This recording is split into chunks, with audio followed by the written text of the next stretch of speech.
ایک دفعہ کا ذکر ہے کہ آقا دو جہاں حضور اکرم صلی اللہ علیہ وسلم طواف کر رہے تھے کہ ایک شخص جو عربی النسل تھا وہ آپ صلی اللہ علیہ وسلم کے آگے آگے یا کریم پڑھتا ہوا طواف کر رہا تھا۔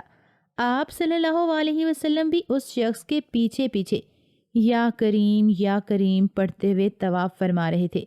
وہ شخص جہاں بھی جاتا یا کریم پڑھتا جاتا تھا، تو نبی اکرم صلی اللہ علیہ وسلم بھی اس کے پیچھے پیچھے جاتے ہوئے یا کریم پڑھتے جاتے تھے۔ جب اس عربی النسل شخص نے دیکھا کہ آپ صلی اللہ علیہ وسلم اس کے پیچھے پیچھے وہی الفاظ بول رہے ہیں جو وہ پڑھ رہا تھا، اس شخص نے آپ صلی اللہ علیہ وسلم کو پہلے کبھی نہ دیکھا تھا۔ اس نے پیچھے مڑ کر آپ کی طرف دیکھا اور آپ کو مخاطب ہو کر بولا، اے حسین و جمیل چہرے اور خوبصورت قد و جسامت رکھنے والے، اگر آپ کا چہرہ نورانی نہ ہوتا تو میں آپ کی شکایت اپنے آقائے دو جہاں حضرت محمد صلی اللہ علیہ وسلم سے ضرور کرتا۔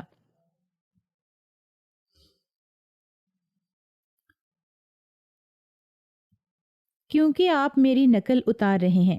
اس کی بات سن کر نبی اکرم صلی اللہ علیہ وسلم کے چہرہ مبارک پر مسکراہٹ آئی۔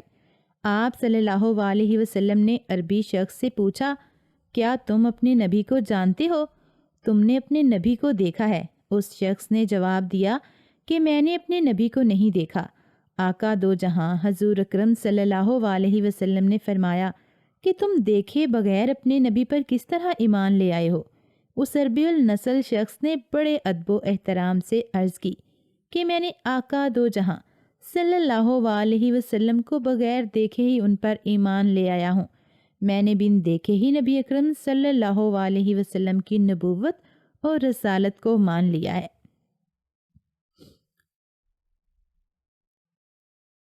میں نے بن دیکھے ہی نبی اکرم صلی اللہ علیہ وسلم کی نبوت اور رسالت کو مان لیا ہے۔ میں نے ان کی رسالت کی تصدیق کر لی۔ حضرت محمد صلی اللہ علیہ وسلم نے اس بندے کو فرمایا کہ اے اللہ کے نیک بندے، میں ہی تیرا نبی ہوں، میں تیری اللہ تعالیٰ سے مغفرت و شفاعت کا ذریعہ بنوں گا۔ آپ صلی اللہ علیہ وسلم کی زبان مبارکہ سے یہ الفاظ نکلے ہی تھے کہ وہ عربی شخص آپ صلی اللہ علیہ وسلم کے قدموں میں گر کر بھوسے لینے لگا۔ اس کا یہ کام دیکھ کر آپ صلی اللہ علیہ وسلم نے اس بندے کو فرمایا کہ میرے ساتھ وہ معاملات نہ کرو جو اجمی لوگ اپنے بادشاہوں اور جابر حکمرانوں کے ساتھ کرتے ہیں۔ اللہ تعالیٰ نے مجھے ان بادشاہوں جیسا جابر بنا کر نہیں بھیجا ہے، بلکہ اللہ تعالیٰ نے مجھے نرم دل اور دوسروں کو معاف کرنے والا بنا کر بھیجا ہے۔ راوی بیان کرتے ہیں کہ نبی اکرم صلی اللہ علیہ وسلم اور اس عربی شخص کے درمیان یہ گفتگو ہو رہی تھی کہ اللہ تعالیٰ کے حکم سے حضرت جبرائیل علیہ السلام آپ صلی اللہ علیہ وسلم کے پاس تشریف لائے اور فرمانے لگے کہ اللہ تعالیٰ نے آپ صلی اللہ علیہ وسلم کو سلام بھیجا ہے اور آپ صلی اللہ علیہ وسلم کو حکم دیا ہے کہ اس شخص کو بتا دیں کہ آخرت کے دن اس کے اعمال کا حساب ہم لیں گے۔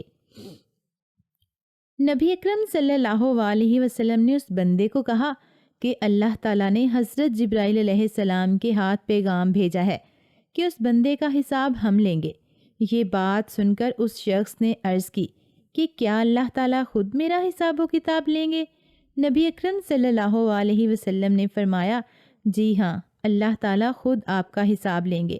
اس پر اس بندے نے عرض کیا کہ میں بھی اللہ تعالیٰ سے حساب لوں گا۔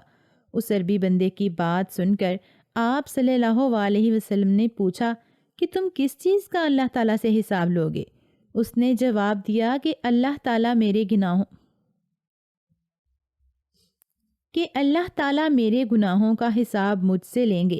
میں اللہ تعالیٰ سے اس کی رحمت کا حساب لوں گا کہ میرے گناہ زیادہ ہیں یا اللہ تعالیٰ کی رحمت زیادہ ہے۔ اللہ تعالیٰ نافرمانیوں کا حساب و کتاب لے گا تو میں اللہ تعالیٰ کی معافی اور رحمت کا حساب لوں گا۔ اگر اللہ تعالیٰ میرے بغل کا حساب لے گا تو میں اللہ تعالیٰ کے فضل و کرم کا حساب لوں گا۔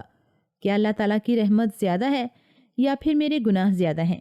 نبی اکرم صلی اللہ علیہ وسلم یہ سب کچھ سننے کے بعد بہت زیادہ روئے، کہ آپ صلی اللہ علیہ وسلم کے آنسوؤں سے آپ صلی اللہ علیہ وسلم کا چہرہ اور زمین تر ہو گئی۔ جہاں آپ صلی اللہ علیہ وسلم تشریف فرما تھے، اتنے میں اللہ تعالیٰ کے حکم سے پھر جبرائیل علیہ السلام آپ صلی اللہ علیہ وسلم کے پاس تشریف لائے اور اللہ تعالیٰ کا سلام پیش کیا اور عرض کرنے لگے، یا رسول اللہ صلی اللہ علیہ وسلم، اللہ تعالیٰ فرماتا ہے کہ چپ ہو جائیں۔ آپ صلی اللہ علیہ وسلم کے رونے سے فرشتوں کو عبادت میں مشکلات آ رہی ہیں۔ آسمان پر فرشتوں کو تسبیح و تحلیل بھول گئی ہے۔ اے محمد صلی اللہ علیہ وسلم، اپنے امتی کو یہ فرما دیں کہ اللہ تعالیٰ کا حکم ہے کہ نہ تیرا امتی ہمارا حساب لے اور نہ ہم اس کا حساب لیں گے۔ اے محمد صلی اللہ علیہ وسلم، اس کو خوشخبری دے دیں کہ یہ تمہارا امتی جنت میں تمہارے ساتھ ہوگا۔